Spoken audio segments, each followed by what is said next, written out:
Visi kontinenti ir apgūti? Kontinenti visi. Kāds 15-20 valsts vismaz. 1964. gadā pirmā reize Latvijas kuģniecībā tankers gāja uz Arktiku, arktiskā reizā. Tas vēl neviens Latvijas kuģniecības kuģis nebija gājis. Mums bija tankeri ledusklasi tankeram, un tāpēc mēs no Murmanskas un Arktikas ņemam degvielu un apgādājam Ziemeļu okeāna polāras stacijas ar degvielu. Un mēs aizgājām gandrīz no Murmanskas un Arktikas līdz Aļaskai gandrīz. Degvielu devam polāram stacijām. Āmderma, Dikson vēl 50 gadu jubileju mūsu sekretārs uzlūdz. Un abas gultnē, gandrīz līdz Aļaskai. Tas ir pirmā reize Latvijas kuģniecības kuģis gāja tankers. Mums pat cik ledovīja klases bija tankers Abrinē. Un nākot atpakaļ, tikai navigācija tikai vasaras periodā. Nākot atpakaļ, tas bija jau rudens, ar katru diennakti ledus palika biezāks, un mums vajadzēja aicināt ledlauzu, Krasinu un Ļeņinu, kas mums radīja ceļu, lauza ceļu, lai mēs tiekam cauri. Ja mēs būtu nokavējuši kā 10 dienas, 15, tad mēs būtu iesaluši visu ziemu.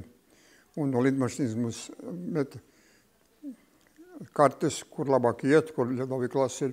Un ar Krasinu un Ļeņinu ledlauzas palīdzību mēs tikam ārā. Protams, motos ledsulāši tur tikam ar visiem piedzīvojumiem.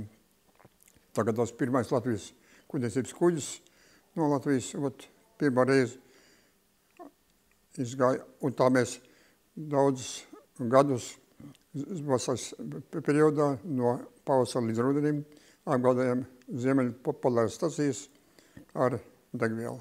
Es jau dzīves jūrnieks, 5 gadus dienēju Sevastopolē uz kareseļu, sākot no matroza un beidzot virsnieks. 5 gadus uz kareseļu Molotā. Tagad man jau toreiz bija 5 gadus jādiena, pēc tam samazinājuši 4 gadi, bet gandrīz 4,5 no dienējas Sevastopolē. Tagad tāds man jūrnieku praksa bija, un man izvēlējās. Man pazīstams arī kuģniecība Latvijas bija. Un tad paņēmu un tad es braucu. Un pie tam uz Villāts, flagman Latvijas Republikas Villāts, flagman kuģis. Tas ir arēšā bāze, kur 200 cilvēki ir ekipāši gatavoja SRTR, nodeva mūsu zīvis. Mūsu zīvu cehs bija siltas zīvis, saldējām. Tāds gadījums, kad 69. gadā, kad nāca uz Latviju gāzes koks, tas tā liela vētra, kas gucuļi pēc tam tīri meži tālāk. Mēs bijām epicentrā Ziemeļjūrā, kad 12-13 balles. Tad mums mētāja tā kā 167 metri garš, tā bija Lācis bāzes kuģis, Falabans. Tad mums mētāja tā kā sekovņa kastīte. Un tad Tukan gāja BMRT, gāja uz Zvejas rajonu. Viņam nebija, kā jau parasti izējot no ostu jūrnieki, atziem iziešanu. Un pēc tam noslīgtas kuģis. Daudz aizgāja bojā, 30 cilvēki, mēs pa nakti glābam, vedam uz Kliņģeļas ostu, mums kapsēja jūrnieks. Tā kā tā liela vētra 69. gadā, tas ir tāds liels notikums, kas palika atmiņā. Tā es izbraukāju visu Eiropas, dzīvojis Āfrikā, Ekvatoriālā Gvinējā, Somijā, Zviedrijā pusgadu. Daudzas valstīs. Bija Eiropas valstis. Daudzi tavu darbu kapus saistāms ar Ventspili, ar kolhos septenā bāru. Jā, pēc tam man nozīmēja viņam bija trūka specialisti. Man pazīstams tur bija arī. Tad man nozīmē tur. Gāja reiz uz Dzintaru jūra, Dzintaru krastu, Dzintaru zeme. Arī daudz reiz.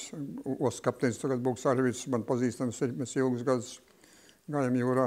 Nu, pat no seniem bija 80 gadu jubileja ostas kapteinim Bukam Arvidam. Tagad daudz gadus kopā gājām, un mēs labi draugi tagad. Un viņš vēl rakstīja grāmatu, atzīmēja, ka tāds viņam kapteiņa palīgs nav bijis, ka es pareizi. Es arī pēc speciālists žurnālists arī beidzu neklātienē rakstīju visās avīzēs. Un vēl tagad mans draugs tur saglabājas, viss mans raksts ir. Daudzas avīzēs bija ārstat korespondents. Oficiāli vienmēr apgaismē pa jūru rakstīja aprakstus, ziņamas informācijas. Tā kā, ja to būtu saglabājis, tad varēja noteikti grāmatu izdot. Pat Limbažos apsaklēju. Vai bija tas noteikums, kad ar viens raksts ar īstu uzvārdu. Bet man cik es rakstīju un daudz, tad man pseidonīm manī. Es ievietoju vienā rakstā kā 3-4 aprakstus, rakstus informācijas. Tad man pseidonīm Z. Pakalns, Z. Kāja un Z. Priede. Tad es vienu laikrakstu vien ar īstu uzvārdu un pēc tam ar pseidonīmiem. Tāds noteikums bija. Nu, tagad nav, bet tur arī bija. Tā kā es visos laikrakstos, kur bija strādāju, vienmēr bija aktīvs korespondents, žurnālists. Tā kā man dzīve ir interesanti un nopelni bagāti. Tiešām, kas ir tas ir. Kā tev šķiet tā ideja par bibliokuģi Salacgrīvā? Vispār ļoti laba ideja. Es domāju, ka tā ir laba ideja un tas ir ļoti brīnišķīgi, ļoti pateicīgi un tas ir sākot, bet liela nākotnē. Es domāju, ka tāds pasākums, tas aicinās jaunos, kas beidz vidusskolu, stāties jūrniecībā, iet mācīties. Tagad tas ir apsveicam lieta. Ļoti tiešām pareizi jūs izteicaties, kad plaša nākotne un sevišķi var ir daudz bagāti ārzemnieki, kam ir nauda, un tačiem, bet vajag, padomā laikā bija tāds laikraksts, es arī tur rakstīju, aizmirst nosaukums, kas iznāca latviešu laikās ārzemēs. Man vēl pazīstams redaktors bija.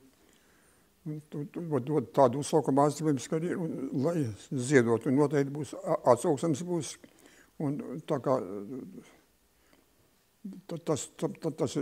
tam ir liela nākotne, un noteikti būs panākumi. Ko jūs gribētu redzēt, lai bibliokuģi ir?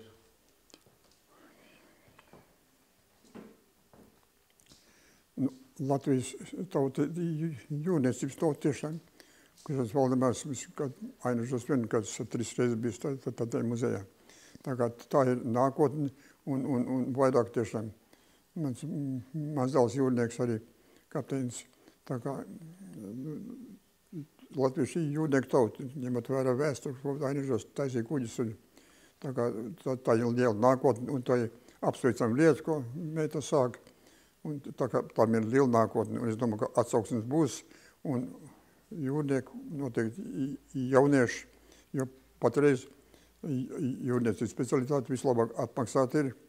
Nav tā kā toreiz jau bija labi, bet tagad ļoti labi apmaksā. Tā kā tur jāmācās ir, nopietni 4-5 gadus jāmācās, bet tas ir to vērts. Tā kā nākotne ir liela, un tas ir ļoti labs pasākums, ļoti labs un apsveicam.